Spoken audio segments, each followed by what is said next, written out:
قیامت قائم ہے، قبریں پھٹ رہی ہیں، اور میں لوگوں کے ساتھ ہوں کہ اچانک میں نے اپنے پیچھے ایک سرسراہٹ کی سی آواز سنی۔ میں نے مڑ کر دیکھا تو ایک بہت بڑا کالا اژدہا میرے پیچھے آ رہا ہے۔ وہ منہ کھولے میری طرف بڑھ رہا ہے، میں ڈر کر بھاگ رہا۔ وہ میرا تعاقب کر رہا ہے اور میں ڈر رہا۔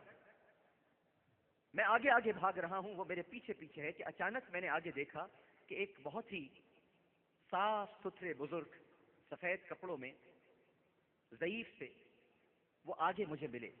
میں نے ان سے کہا کہ شیخ صاحب مجھے اژدہے سے بچائیے، یہ میری جان لے لے گا، مجھے اس اژدہے سے بچائیے۔ تو کہنے لگے میں تجھے نہیں بچا سکتا، یہ بہت طاقتور ہے، میں تیری مدد نہیں کر سکتا، تو جلدی سے بھاگ جا، اگر نہیں بھاگا تو یہ اژدہا تجھے نگل لے گا، اور بھاگ، شاید تجھے کوئی آگے مل جائے۔ وہ فرماتے ہیں کہ میں سیدھا سیدھا بھاگنے لگا اور وہاں قیامت کے مناظر دیکھنے لگا۔ میں نے ایک اونچائی پر چڑھ کر دیکھا کہ وہاں ایک زبردست آگ ہے، اور اس کی ہولناکی کو دیکھا اور چاہا کہ اژدہے سے بچنے کے لیے اس آگ میں کود جاؤں، مگر کسی نے چیخ کر کہا کہ لوٹ آؤ، تو اس آگ کا اہل نہیں ہے، لوٹ آ، لوٹ آ۔ میں مطمئن ہو کر لوٹ آیا، لیکن اژدہا میری طرف بڑھتا رہا۔ میں اسی بزرگ کے پاس واپس آیا جو مجھے راستے میں ملے تھے، اور انہوں نے کہا کہ شیخ میں نے آپ سے پناہ مانگی تھی لیکن آپ نے میری مدد نہیں کی۔ انہوں نے پھر معذرت کی اور کہنے لگے کہ میں تیری مدد نہیں کر سکتا، یہ اژدہا بہت طاقتور ہے، تو اس پہاڑ پر چڑھ جا جو سامنے نظر آ رہا ہے، وہاں مسلمانوں کی امانتیں ہیں، ممکن ہے شاید تیری بھی کوئی امانت ہو، جا تو صحیح، اس پہاڑ پر چلا جا۔ میں اس پہاڑ پر چڑھا، وہ پہاڑ چاندی سے بنا ہوا تھا، اس میں جگہ جگہ سوراخ تھے، اور سرخ سونے سے بنے ہوئے غاروں میں پردے پڑے ہوئے تھے، اور طاقچوں پر ریشم کے پردے پڑے ہوئے تھے۔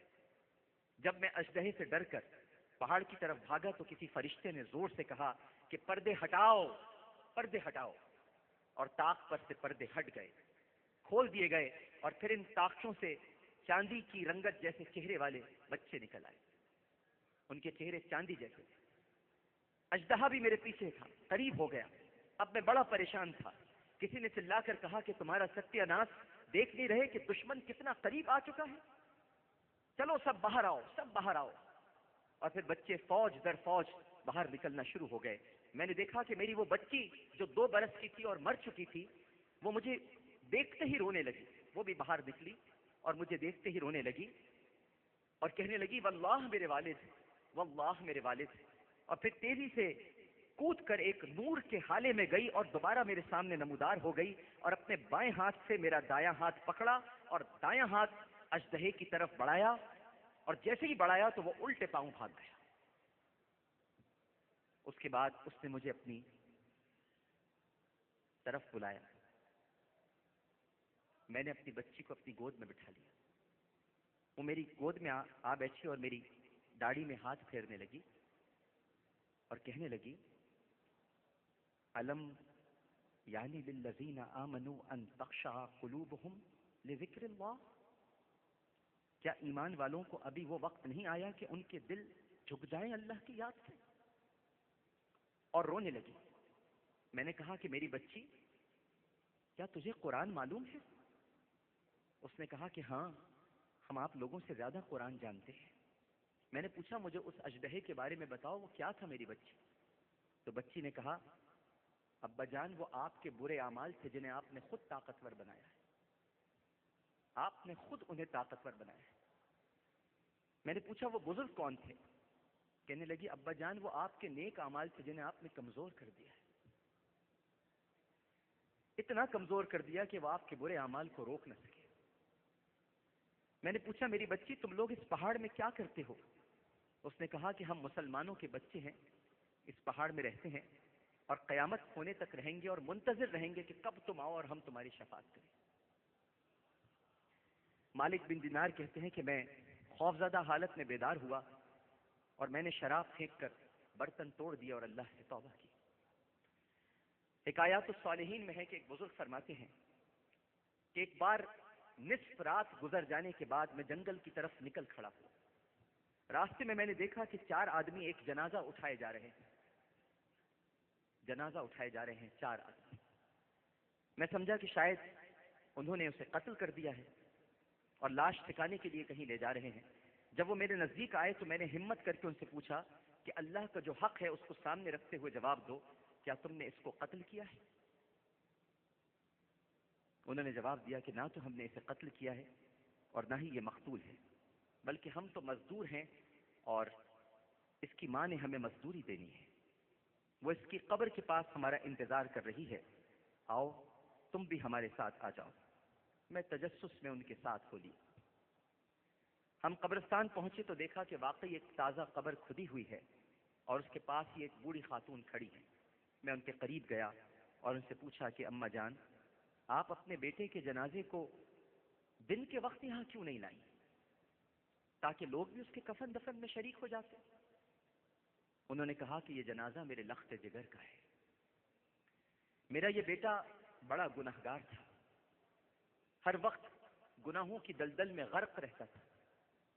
جب اس کی موت کا وقت قریب آیا تو اس نے مجھے بلا کر 3 چیزوں کی وصیت کی۔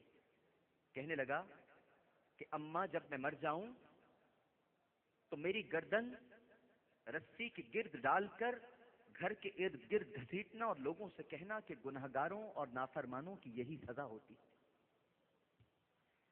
اور لوگوں کو کہنا کہ میں اس کو رات کے وقت دفن کروں گی، کیونکہ دل میں جو بھی میرے جنازے کو دیکھے گا وہ لان تان کرے گا، اور جب مجھے قبر میں رکھنے لگو، تیسری وصیت، جب مجھے قبر میں رکھنے لگو تو میرے ساتھ اپنا ایک سفید بال بھی رکھ دینا، کیونکہ میں نے سنا ہے کہ اللہ سفید بالوں سے حیا فرماتا ہے۔ ہو سکتا ہے کہ اس کی وجہ سے وہ مجھے عذاب سے بچا لے۔ جب یہ فوت ہو گیا تو میں نے اس کی پہلی وصیت کے مطابق جب اس کے گلے میں رسی ڈالی اور اسے گھسیٹنے لگی تو ہاتف غیبی سے آواز آئی، اے عورت ذرا آہستہ گھسیٹ، اللہ کے ولیوں سے بھی کوئی ایسا سلوک کرتا ہے؟ ذرا آہستہ گھسیٹ، اللہ کے ولیوں سے بھی کوئی ایسا سلوک کرتا ہے؟ اس نے اپنے گناہوں پر شرمندگی اختیار کی اور میں نے اپنے فضل سے اس کو معاف کر دیا۔ جب میں نے اس بوڑھی عورت کی یہ بات سنی تو میں اس کے جنازے کے پاس گیا، اس کا جنازہ پڑھا، اسے قبر میں دفن کر دیا، اور پھر میں نے اس کی بوڑھی ماں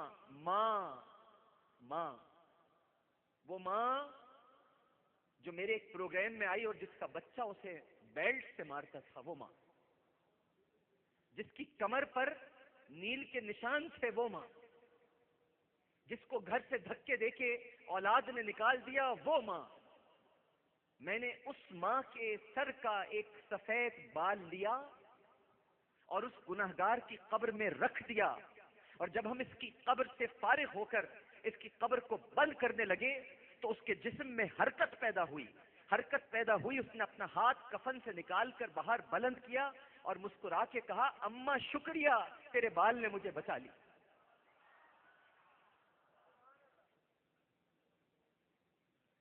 ہمارا رب بڑا رحیم ہے، بڑا غفور ہے، احسان کرنے والوں کو بھی احسان کا بدلہ دیتا ہے۔ یہ اس کی ماں کا احسان تھا کہ اللہ سبحانہ و تعالیٰ نے اس بچے کو بخش دیا۔ ناظرین اور حاضرین، یہ بڑی عجیب و غریب گھڑیاں ہیں، بڑی عجیب و غریب گھڑیاں ہیں۔ دعا کا وقت قریب آتا جا رہا ہے۔ میرا اس وقت دل ناظرین کرام بے تاب و بے قرار ہے، کیونکہ یہاں مجھے کسی نے بتایا کہ عامر بھائی 15 سال سے میرے والد نہیں مل رہے، کہاں ہیں؟ میں اپنے والد کے لیے دعا کرانے آیا ہوں، 15 برس ہو گئے میرے والد گم ہو گئے، ہم 15 برسوں سے ان کی راہ دیکھ رہے ہیں۔ یہاں پر وہ لوگ بھی ویل چیئر پر آئے ہوئے ہیں جو اپنی زندگی سے مایوس ہیں، لیکن آج ہر مایوس کے لیے اس کا در کھلا ہوا ہے، اور مایوسی گناہ ہے، کفر ہے۔ آج ہم سب مل کر اس کی بارگاہ میں فریاد کرنے جا رہے ہیں، دعا کرنے جا رہے ہیں، اور مجھے یقین ہے، امید ہے کہ ہمارا رب ہماری دعاؤں کو قبول کرے گا۔